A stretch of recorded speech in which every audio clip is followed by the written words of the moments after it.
This is an adult sea lamprey. It's about 3 feet in length and it's swimming upstream into this freshwater river in order to spawn. Lamprey, along with their close relatives the hagfish, are the most primitive fish on the planet. And one of the things that sets these ancient fish apart from all of the other fish is that they don't have any jaws. They also don't have any paired fins, and their skeleton is made of cartilage rather than bone. They don't have a stomach, they don't have any scales, and they only have one nostril located at the top of the head.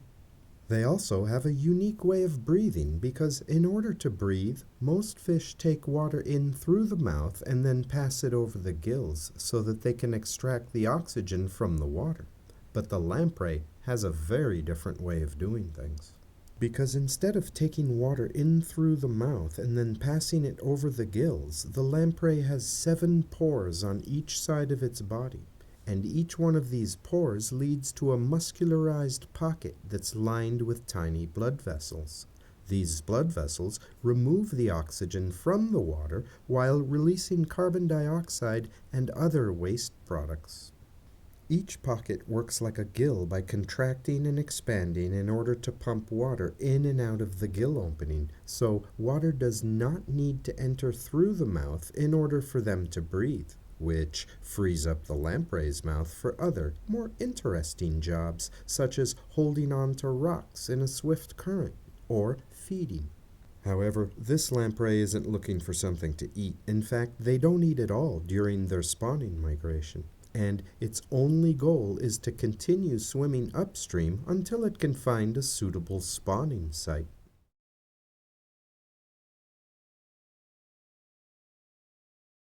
But the journey won't be easy because there are lots of obstacles that they'll need to climb before they reach the rocky shallows of the tributary streams where they spawn.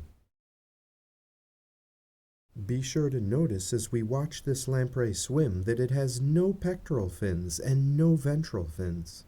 Also note that the 2 dorsal fins are positioned near the tail. This fin arrangement allows the lamprey to transfer most of the force from their muscles directly into the 2 dorsal fins as well as the tail fin, which allows for sudden bursts of speed, which it will definitely need in order to deal with the numerous obstacles that lie ahead.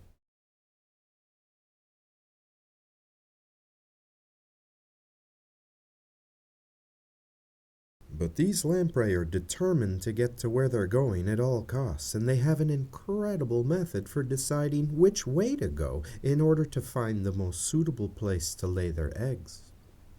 How it works is that the adult lamprey follow a trail of pheromones that are produced by the baby lamprey that have survived from previous years' spawnings. So, if a particular section of the watershed is favorable to the survival of their babies, there will be a greater number of young lamprey present in that area, who are producing the pheromones that then attract the spawning adults to that part of the river.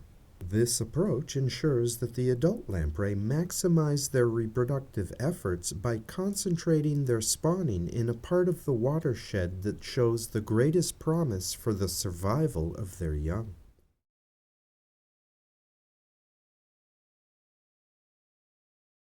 Nonetheless, when these adult lamprey get to where they're going, they'll use their mouths to build a nest for the eggs by picking up rocks and gathering them into a pile. Then they'll spawn just slightly upstream of the rock pile so that when the female releases her eggs, the eggs will drift downstream in the current and then settle into the spaces in between the rocks where they'll be somewhat protected from predators. After spawning, the adult lamprey are completely exhausted, and a short time later they all die. The eggs that they left behind will take about 2 weeks to hatch, and after hatching, the baby lamprey will remain in the nest for several days or more before leaving the nest and drifting downstream in the current. Eventually, the tiny lamprey find a quiet section of the river where the stream bed is made up mostly of silt and sand, and this is where they'll settle down and then spend the majority of their life buried in the sediment along the bottom of the stream.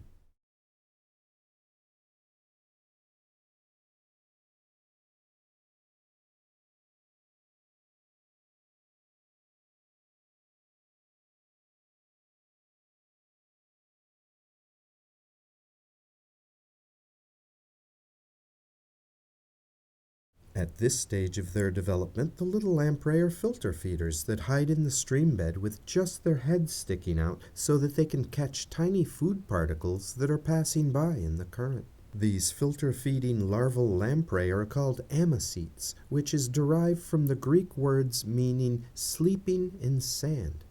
And this stage of their development can last anywhere from 3 to 9 years or more, depending on the species and the habitat. At the end of their larval stage, these amicetes will mature into what are commonly known as transformers. And this is when the baby lamprey begin to change drastically as they mature and get ready to leave the river and swim to the ocean in order to begin the parasitic portion of their life. And this important stage can take a month or more to complete.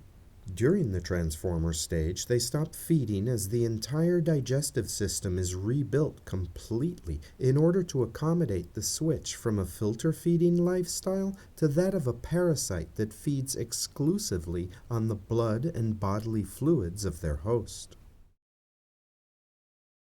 The lamprey's eyes will develop and its mouth will transform from a toothless hood meant for capturing microscopic creatures into a nightmarish circle of sharp teeth meant for digging into the flesh of other fish. These teeth on the perimeter of the lamprey's mouth are used for holding on to its prey, while these formidable teeth at the center are attached to a piston-like arm that can push these teeth into the prey and grab a chunk of flesh, which creates a small hole. The lamprey then secretes an anticoagulant that stops the host's blood from clotting so that it can continue feeding through the open wound. Nonetheless, the baby lamprey grow lots of teeth, transform into their adult bodies, and then swim to the ocean where they'll begin the parasitic portion of their life. They'll spend 1 to 3 years in the ocean feeding before reaching sexual maturity and then returning to fresh water to spawn. However, not all lamprey are parasitic, and not all lamprey swim to the sea. In fact, out of the 40 species of lamprey found worldwide, at least 22 of them are non-parasitic, which means that they only eat during the larval stage when they're filter feeding. These fish are often collectively known as brook lamprey. They're typically found in very small streams, rarely venture far from the body of water where they were born, and never swim to the ocean.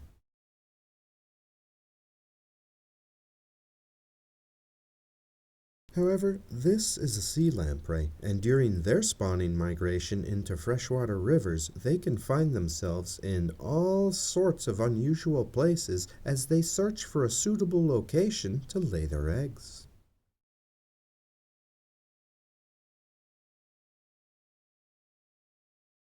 And that's exactly what happened in the 1800s when we built a series of shipping canals that allowed the sea lamprey to reach the Great Lakes for the first time.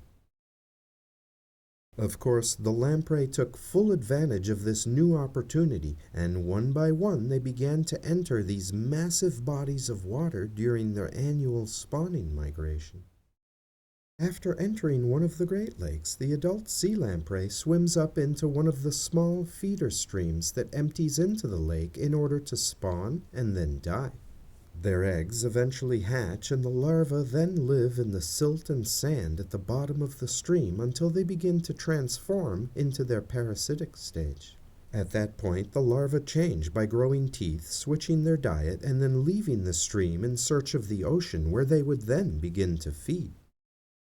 The problem is that the sea lamprey can't swim to the ocean because they can't figure out how to get out of these massive lakes, so they've become landlocked. The newly transformed lamprey don't go to the ocean. They stay in the lake, parasitize the native fish, grow up, become sexually mature, and then swim up the feeder streams to spawn in the spring and then die.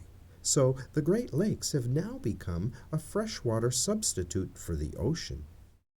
And since these lakes are such a fertile breeding ground for big juicy fish like lake trout and salmon, the newly transformed and hungry lamprey have lots of food available for them to feed on.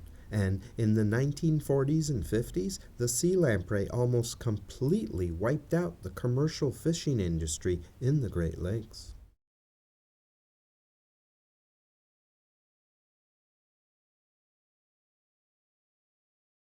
In response, the authorities began to devise ways to control their population by using various barriers and traps, as well as poisons known as lampricides that target the larval lamprey living in the feeder streams. Unfortunately, these lampricides also kill the larvae of the harmless lamprey species that live in the same streams. Nonetheless, the US and Canada now spend around $25 million a year to control the sea lamprey population in the Great Lakes, and their efforts have been a great success, but this will be an ongoing expense well into the foreseeable future. But what I find to be most disturbing is that the sea lamprey are made out to be the villains in this story, when they are in fact the victims. It was humans who built the Welland Canal, not the sea lamprey. And it is the Welland Canal that allows the sea lamprey to go around Niagara Falls and get into the upper Great Lakes. This was done by humans, not by the lamprey, because for thousands and thousands of years, Niagara Falls was a natural barrier that kept the sea lamprey out of the Great Lakes. That is, until we altered the course of the river by building a series of canals so that ships could travel from the ocean all the way into the heart of America. Then the sea lamprey just did what they do naturally and swam upstream into the current, the same thing that they've been doing for millions and millions of years.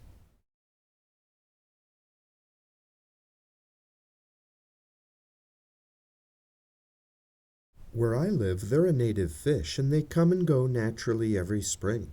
The adults only feed in the ocean, and the larval lamprey that live in the rivers are harmless filter feeders that spend all their time hiding in the sand. In fact, the sea lamprey's presence in my part of the country seems to have had nothing but positive effects on the local ecosystem. But the sea lamprey has a bit of a public relations problem. To begin with, many people are both frightened and disgusted by the lamprey's appearance, which I can understand because they're pretty bizarre-looking creatures.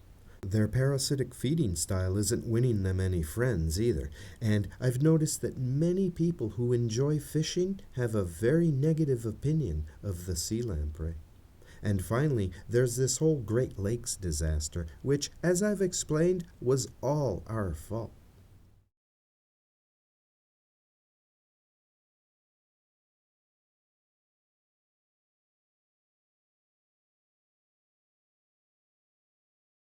Nonetheless, the poor sea lamprey has been made out to be a sea monster, a blood-sucking vampire that's going to attack people and wipe out all of the fish, but it's just not true. In the rivers where the sea lamprey are a native species, they cause little to no harm, and any problems that we've had with these ancient fish have been ones that we created by altering the natural course of the river. Every single lake where sea lamprey are a problem is a lake that the lamprey were only able to reach thanks to canals made by humans. The lamprey, the trout, the salmon, and the bass have all lived together in harmony for millions upon millions of years, and they really don't need our help. But when we alter the normal flow of the river by digging canals and building dams, we disrupt the delicate balance that exists between the lamprey and its environment.